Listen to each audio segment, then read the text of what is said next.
Bonjour à tous, bienvenue dans cette nouvelle édition du JT. Ce mercredi, les enfants du collège de Quéranroux à Brest ont rencontré les skippers de la Transat Bretagne-Martinique. Pauline Ferco les a suivis. Retour sur cette rencontre dans le journal de bord de la Transat à la fin de ce point info. Tout de suite, l'actualité de ce mercredi 13 mars 2013 dans le Finistère. C'est la polémique du moment au stade brestois, la divergence entre Michel Guyot et Yvon Kermarec, entre le président et le vice-président du club. Le désaccord est ancien et profond. On fait le point sur cette crise qui intervient dans un moment délicat où le stade brestois frôle encore la zone de relégation. Le point avec Julie Sicot. Le ballon ne tourne pas très rond en ce moment au sein du stade brestois. Après l'arrêt du projet du centre de formation à Plougastel-Daoulas, les mauvais résultats du club au sein du championnat de Ligue 1, maintenant le président du club, Michel Guyot, et l'actionnaire majoritaire Yvon Kermarec ne se parlent plus depuis 3 semaines. Mais que se passe-t-il ? Yvon Kermarec et Michel Guyot ne sont pas d'accord sur la politique de recrutement du club, en l'occurrence le maintien en poste de Corentin Martins en septembre dernier. Je crois qu'Yvon Kermarec aurait désiré peut-être que Corentin Martins ne soit pas conservé, et sans doute également à l'époque où Alex Dupont a été remercié, ça n'avait sans doute pas plu également à Yvon Kermarec.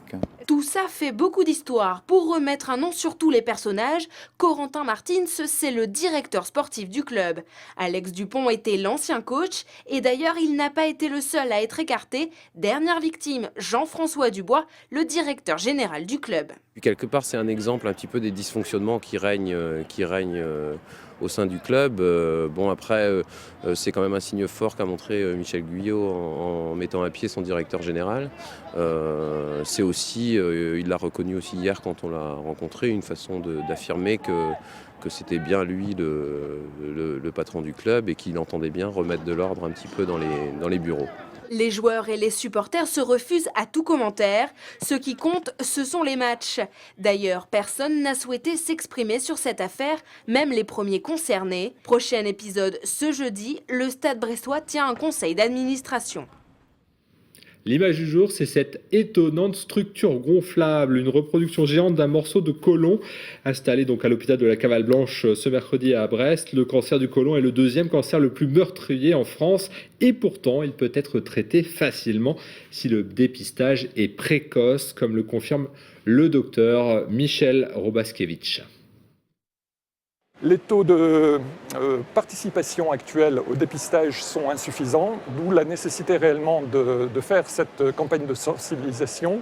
Au niveau national, les taux de participation sont de l'ordre de 34% actuellement, alors que pour obtenir un effet réel un effet bénéfique sur le pronostic du cancer colorectal, il faut un taux de participation d'au moins 50% de la population. Le cancer colorectal est un cancer qui pose un problème de santé publique énorme en France, puisqu'il est responsable de 40 000 nouveaux cas annuels et 17 000 décès annuels.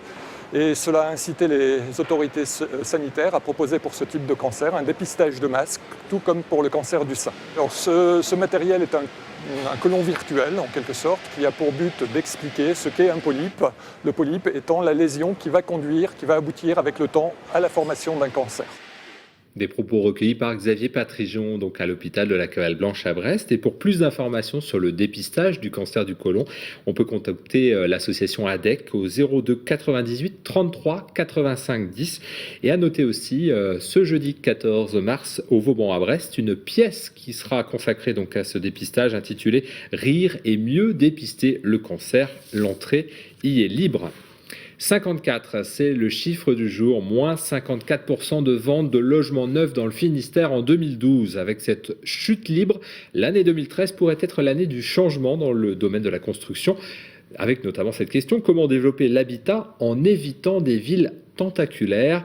La question est au cœur de la 4e semaine de l'architecture et de l'habitat durable qui a lieu à Brest et Quimper. Et la solution est peut-être le phénomène BIMBY. Explication avec Pierre-François Vatras. BIMBY, ce n'est pas le nom d'un nouveau groupe de pop music, c'est l'abréviation de l'expression anglaise « Built in my backyard ». Traduction, construire dans mon jardin. Illustration de ce concept, cette maison brestoise a poussé dans ce qui était auparavant le jardin de la maison voisine. Objectif, densifier la ville et arrêter de construire des lotissements en périphérie. Le problème de ces lotissements-là, c'est que ça prend des dizaines et des dizaines d'hectares sur de la terre agricole qui a un autre usage. Et en plus, le coût général d'aménagement de ces zones-là est important.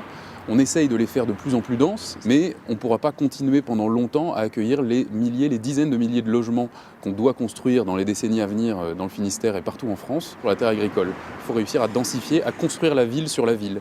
Densifier la ville coûte moins cher aux collectivités que de l'étaler vers des zones d'aménagement concertées. Pour une collectivité, ne pas avoir à investir sur une ZAC où il faudrait tout faire en termes d'aménagement, en termes de voies routières, et bien cet argent-là, quand on ne met pas sur l'étalement urbain, on peut le mettre sur la qualité des espaces publics requalifiés et ainsi permettre aux gens qui ont perdu leur espace privatif parce qu'ils l'ont vendu pour une construction, de pouvoir bénéficier des espaces publics proposés aux habitants, comme tous les autres voisins. Le Bimbi profite donc à tous et en premier lieu à celui qui a vendu son bout de parcelle. Ici, la vente du terrain a permis de financer l'éco-rénovation de l'ancienne maison. Résultat, elle consomme désormais moins d'énergie. Un bon point pour le développement durable. Comme je vous l'annonçais en début de journal, on retrouve tout de suite Pauline Ferco dans le journal de bord de la Transat. Ce mercredi, Pauline et Nicolas Gouriou ont suivi les collégiens du collège Quai en Roue à Brest sur les pontons de la marina du château. On se retrouve nous demain pour un nouveau point sur l'information. Je vous souhaite une bonne soirée.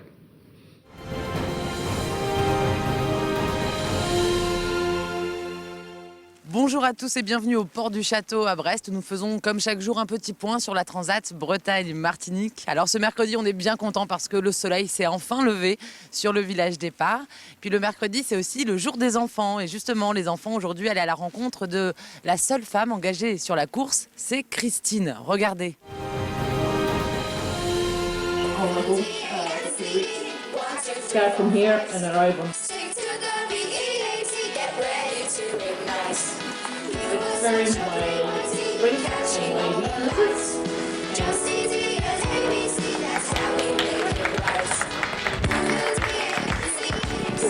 On lui a posé des questions sur sa course, sur ses intentions, ce qu'elle voulait faire plus tard et Qu'est-ce qui t'a marqué, toi ? que c'était la seule femme, surtout qu'elle avait le courage de le faire toute seule.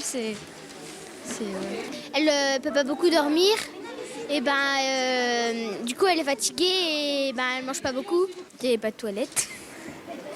Elle fait comment du coup ? Elle fait dans des seaux.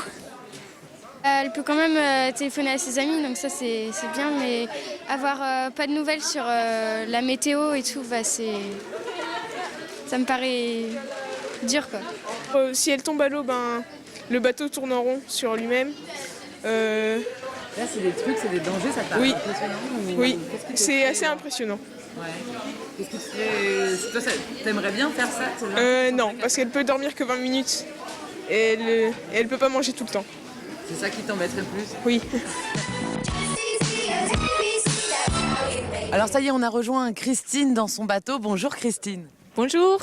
Alors Christine, tu es la seule femme engagée, la seule norvégienne et surtout, tu n'as pas de sponsor, tu ne pars pas vraiment à armes égales avec les autres concurrents. It's difficult without a sponsor, so c'est difficile sans sponsor. I have gotten a little bit of income from selling fine.